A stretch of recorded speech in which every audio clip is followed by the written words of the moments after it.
Hello, everybody. It is great to be here one more time today. And my name is Gary Fowler, and I am the CEO of GSD Get Shit Done Venture Studios, a premier AI and quantum venture studio located in the heart, yes, the heart of Silicon Valley, Palo Alto. We love artificial intelligence and quantum computing. We invest in companies all over the world to democratize opportunity and to help them go global. Because intellectual capacity is evenly spread, but opportunities are not. I've been involved in 17 startups and 2 unicorns. I was on the original management team of Click Software, which was sold to Salesforce for $1.35 billion, and also the co-founder of Viva.ai, which was sold last week. So with that, I would like to bring my incredible guest, Alex Nascimento. Alex is a best-selling author and blockchain faculty member at UCLA. Yes, UCLA. He lectures on blockchain business application security tokens.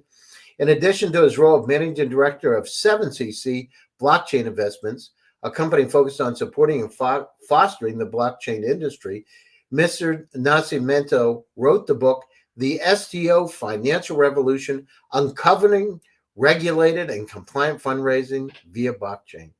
He's got an MBA from UCLA and the Anderson School of Management and developed training, marketing, and blockchain strategies for companies in the U.S., EU, Latin America, and Asia. So with that, I'd like to bring Alex on board. Hi, Alex. Hi, Gary. Thanks for having me. Great. Yeah, no problem. Hey, I got a question for you. So you went to Fordham, right, for your bachelor's degree? Yep. Why in the world did you go to Pontifica in Rio de Janeiro for a master's degree in marketing? I'm Brazilian American, so I graduated, and I have this very lucky situation that happens to me that every time I graduate from a degree, the market crashes. So I should definitely short the market. So I graduated in right after September 11, and then moved back to Latin America to work down here in some tech companies, and then did a master in the local Pontificia University, and then went back to California to get my MBA at UCLA. Now, are you in Brazil right now? Yeah, I'm currently in Rio. I'm flying back to LA tonight. How is it, Alex? I mean, is it safe walking around? Because I hear a lot of different stories from my friends that are in Rio. I mean, like they're driving their cars on the street. You got to be really careful. Is it true? It is an emerging country, so obviously, you have your risks and your profiles that are not similar to what we experience in the U.S. But there is a lot of opportunity here, and obviously, there's a lot of tourism. Rio is the city that most receives inbound flights in Brazil, but we have an office in São Paulo, which is the New York of Latin America, and I welcome anyone that's listening to us to pay us a visit in São Paulo. No, that's great. And so where'd you grow up in the States? Where'd you grow up? What city? I actually grew up in Rio, but I moved to the States to do my education and been there since then. Interesting. Okay, so let's talk about. So, what made you decide to get into blockchain? I mean, your bachelor's degrees in economics from Fordham, right? When did you have that moment where you said, "I'm going to get into blockchain"? How long ago was that? I was always in tech. I graduated from Fordham and continued doing tech. And then, coming and going from the Silicon Valley and doing startup investments, I met some of the folks that were working on the MetaMask and Ethereum project. This was like 16 and change. And then really saw enterprise application. I confess that I took a look at Bitcoin in 2009 right after graduating from business school and being through the financial meltdown. But I really saw enterprise application with the utilization of smart contracts on the Ethereum blockchain, and then started investing in some of the startups in that space. Obviously, you didn't have to do much of an analysis back then. The market was just rallying so much. And then in 2017, when Bitcoin went from 1,000 to 20,000, UCLA wanted to do an initiative and have a study group and a lab and a student group and push more of this frontier technology across campus. I was lucky to be one of the co-founders of the then UCLA Blockchain Lab, which is now Blockchain at UCLA. We have more than 500 students as a student organization looking at the technology. So, you've been in this a long time, so you know about Ethereum. What's happening with the market right now? Because Ethereum's, they're taking a dive. What is it? Is it just a cycle we're in, or is there a fundamental change? So what is it today? May 12th, right? So if this will never leave the internet, it's good that we put a timestamp on it. So I think that we have a shift in macroeconomic movements. It becomes clear that after adoption of crypto by institutional investors are seeing crypto as a risky asset on their portfolio, right? And then as the Fed has a hawkish behavior of raising interest rates to control inflation, institutional money, just like it has been doing forever, de-risks its portfolio. And de-risking its portfolio, crypto comes along in that strategy. It didn't help that stable coins got slashed in the middle of it. So I think we're in a cycle, but I'm pointing this out. We saw similar levels of Bitcoin in July of last year, and then 4 months after, we saw a record high, almost reaching 70,000. So if you ask me about Ethereum, it is an interesting moment to buy. It's very close to the 200-day moving average, and we're in a year of a merger of Ethereum, proof of work to proof of stake.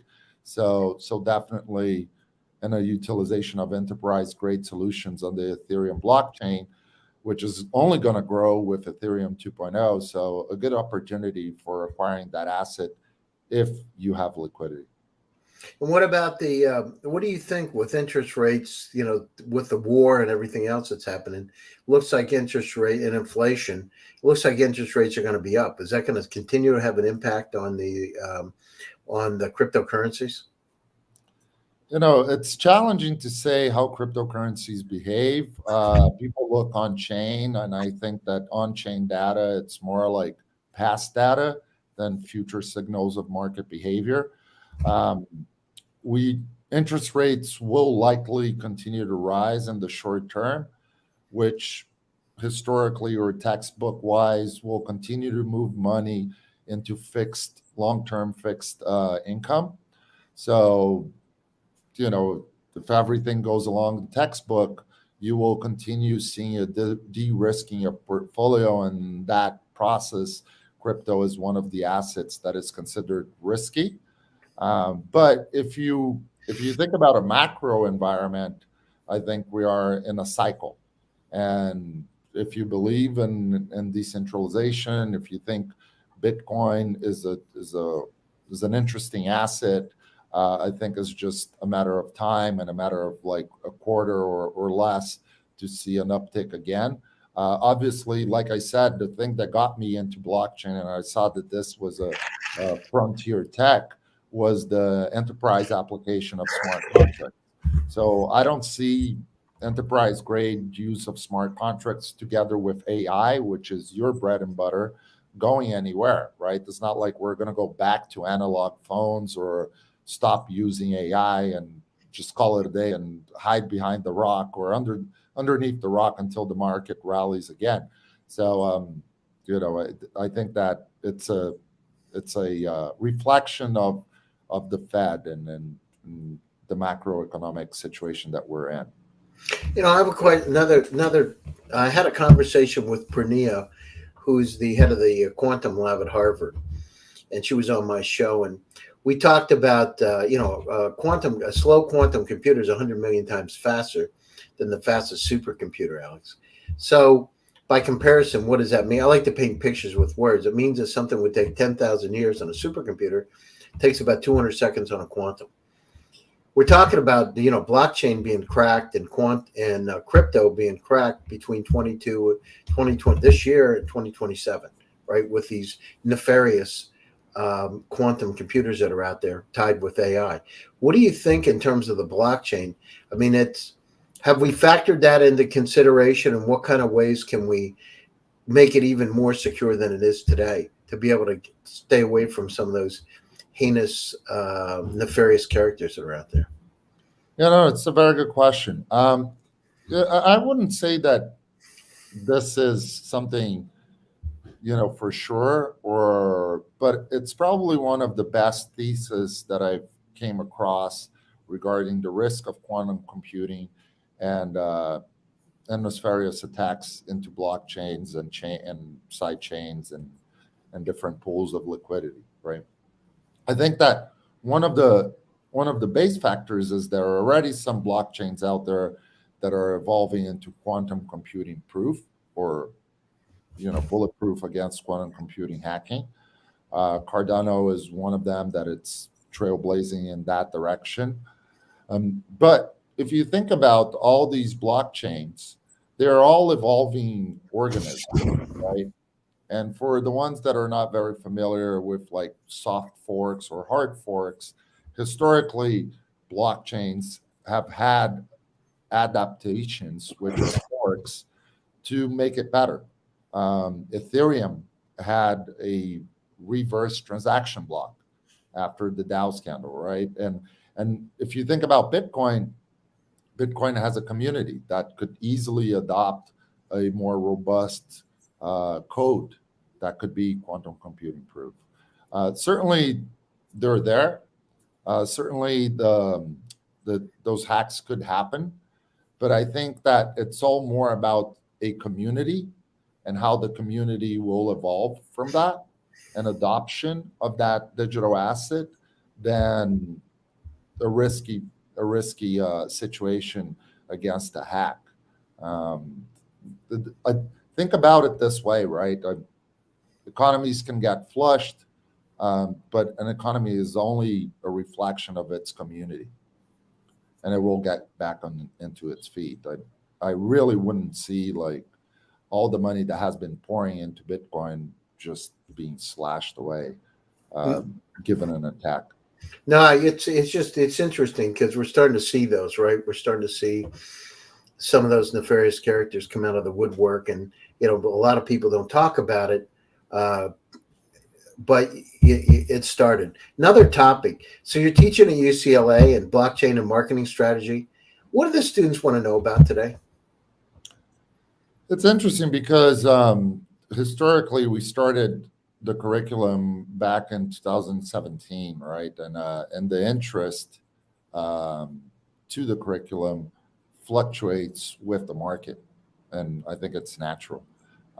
So now students are much more mature in understanding the opportunity of blockchain and how this technology is going to pour into becoming kind of the glue of all frontier tech, like AI, VR, AR, machine learning, and all of those, how they're going to operate decentralized and within a blockchain or with a blockchain. So let's talk about it, Alex, just to paint a picture with words, because we have a very wide audience from all over the world. So let's take one particular scenario. Let's talk about AR, and just from your perspective, how would the blockchain, what benefit does AR get from the blockchain? Oh, incredible benefits, right? Because you want to think about a blockchain as a accounting book or a ledger, right? That is distributed. But I use the metaphor as an accounting book because I think it's easier to paint a picture that you are record keeping things and record keeping transactions.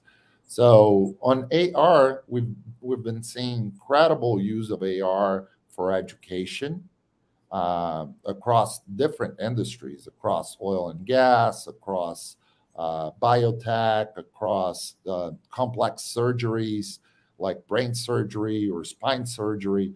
And for those of you who are not familiar with that application, it's a human using a virtual goggle or some kind of virtual device, right? And interacting with a layer of virtual reality over a, a physical reality. So think about all the economic benefits that you could bring by someone training how to do brain surgery and really performing those trainings to a level of excellence. And you could take it to other industries like Yeah, oil and gas. training without ever having to go through it, or training actually if you're assisted during the operation, right? Exactly, right? Without the risks of making a mistake. Mhm. Making a mistake in oil and gas can cost you like millions and millions of dollars. So how do you train a workforce to do that, right? Yeah, And making a then, mistake in the surgery can cost you a whole lot more than that. yeah, it could cost your life, right? Yeah. Exactly. So um, improving those utilizations, and then you want to think about blockchain there as a record keeping, right? So how do you Mhm. record keep degrees or certifications of people that have been through that educational path and are at the excellence of their industry, and how do you move those data points across multiple stakeholders without exposing some sensitive data. Uh, so certainly think about blockchain not only as cryptocurrencies that are paying things, which could be like you could be playing a virtual reality game and making an earning through play to earn and being rewarded by blockchain cryptocurrencies or in-game currencies. So certainly think about blockchain as more of like a accounting book that's record keeping all those different utilizations and benefits of all these frontier technologies. Okay, so now let's add another layer. Let's talk about the conversions of artificial intelligence in the blockchain. What are the benefits that we have with AI coming into the blockchain and this merger that's taking place? Yeah, and then you think about it, it's just endless, right? And it's almost like boiling the ocean. What could you do with artificial intelligence? We're now from a company standpoint looking at all these various bots and robots for trading and for liquidity pools and how do we integrate institutional money into it and what parameters we use and how artificial intelligence can look at a variety of signals, can look at on-chain data as like past behavior, can look at social sentiment as future signals, can look into wallets of movements of like where people are moving money. So it's really endless the opportunities that we're going to see with AI, and not even talking. And this is only in the financial sector, right? If you bring AI through all the other sectors of the economy, you can really open a lot of opportunities all the way from like predictive analytics, situational markets, best case scenarios for terrible situations. Like, for example, what are we experiencing, right? Are we going to raise interest rates in a slowing economy that's not going to grow? Like, how could artificial intelligence probably play out all these scenarios and point out the better opportunity for investors or for the general economy? Yeah, no, it's going to be interesting. So, what's the future look like? As I mean, things are a bit unstable right now, but what's the future look like over the next, let's say 5 years? Where are we going to go with blockchain? What's going to happen in your perspective in terms of? So, one is the vertical markets are going to start to see more adoption when it's becoming mainstream, but when is it truly going to become mainstream? And when are people going to realize that, the blockchain exists? Because right now it's just a concept and they don't see it, right? They don't understand smart contracts and all that. But what do you see over the next 5 years?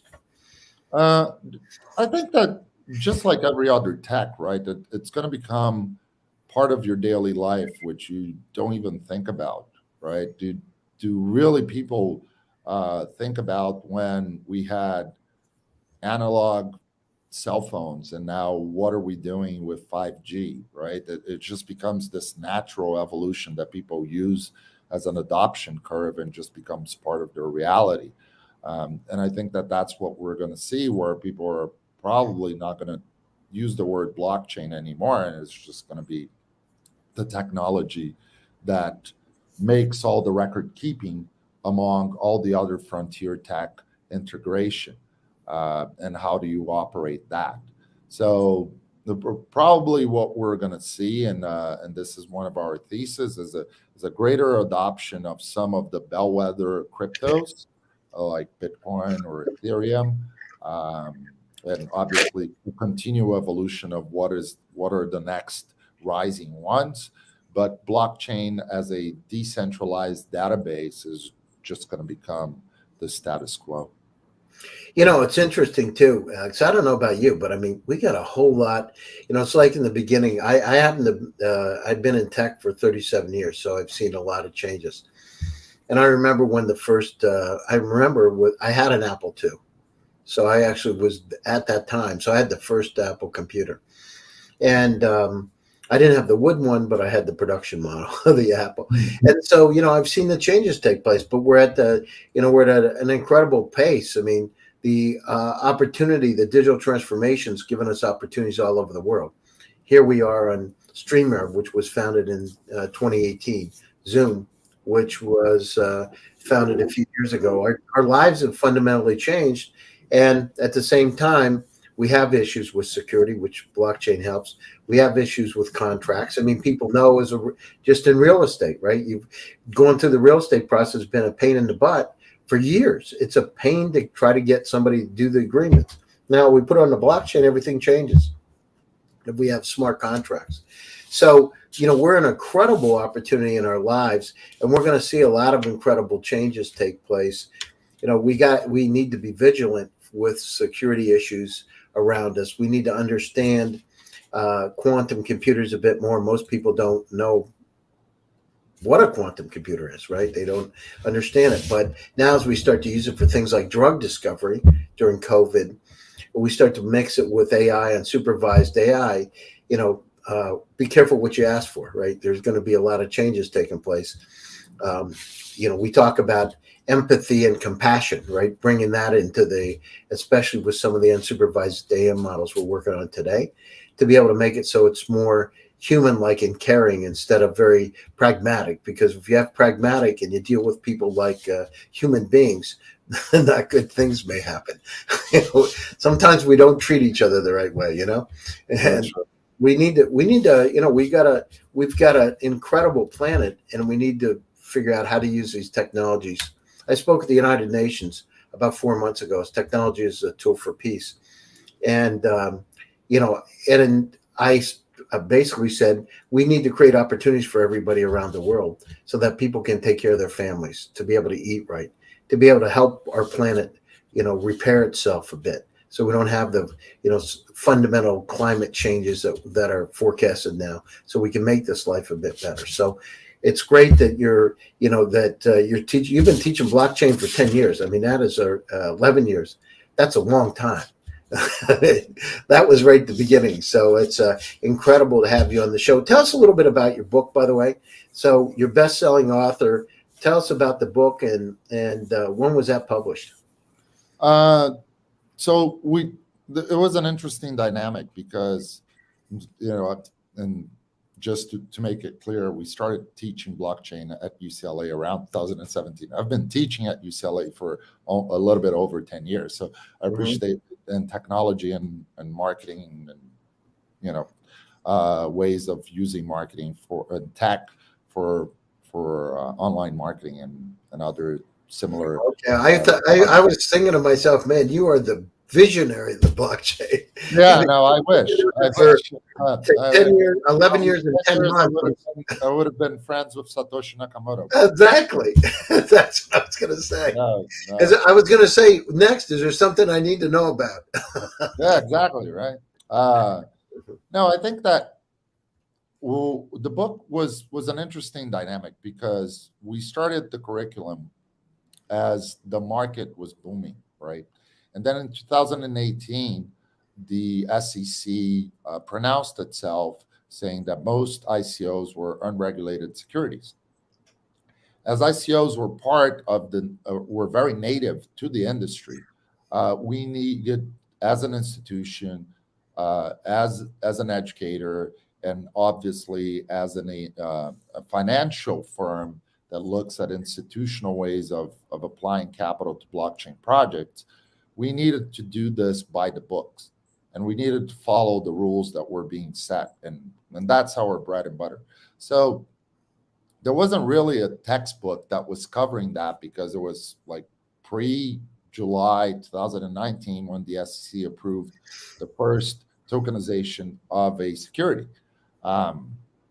So we created a book that was mainly focused on educating entrepreneurs, executives, right? C-level executives, managers, and students that weren't necessarily tech people or software engineers or computer technicians. So it was mainly about the utilization of blockchain for different enterprise grade solutions, understanding how crypto works and what are the fundamentals of this new technology, and very much how does blockchain and tokenization of assets was being used by the financial sector and could be used for the benefits of startups, for the benefits of financial institutions that are looking to tokenize the liquid assets. So it was a very much more like business-prone approach to explaining blockchain, and it's what we have been using at UCLA and at a lot of corporate education. You sit with like a C-level executive and you start talking about very deep tech acronyms, you lose him at hello. So we try to make things a little bit more palatable and understandable about the macro concepts. Yeah, that's great. All right, well, we're coming to the top of the show. Closing thoughts, and how do people get a hold of you? You can follow us online. I'm Alex Nascimento, UCLA on LinkedIn. You'll find me. It's a black and white picture. 7cc Invest on Instagram, and happy to continue the conversation offline. This is something that we take a look every day, and if you're worried about what's happening in the market today, I would recommend take a look at the historical data, because we're in a cycle and things are gonna be better. Sounds great. Alex, thanks for taking time out of your busy schedule to join my show today. And thanks for my entire audience for making GSD Presents Silicon Valley AI and Tech possible. My name is Gary Fowler, and I'm the host. Stay tuned for another exciting edition next Tuesday. Stay safe, stay happy, and most importantly, stay healthy. And I'll talk to you soon. Thanks, Alex. I really appreciate it. I appreciate it. Take it easy.